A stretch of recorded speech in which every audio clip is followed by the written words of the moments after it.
Саламатсыздар ма, құрметті Түркістан қаласының тұрғындары, құрметті ағайын, бауырлар, апалар. Бүгін Наурыз мерекесінің қарсаңында барлықтарыңызды шын жүректен құттықтағым келіп отыр. Келе жатқан Наурыз мерекесі құтты болсын.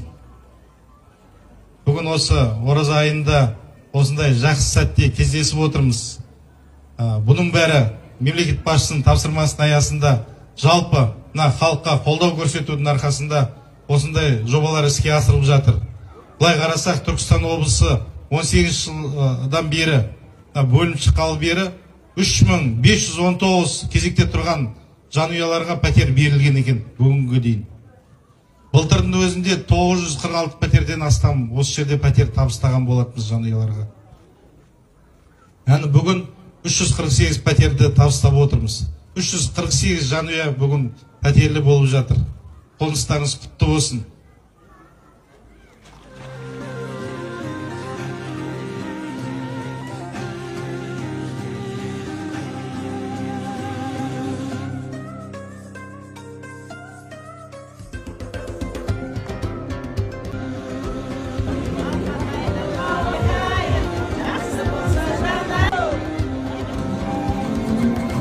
Үш жүз қырық сегіз жанұя бүгін пәтерлі болып жатыр. Қоныстарыңыз құтты болсын.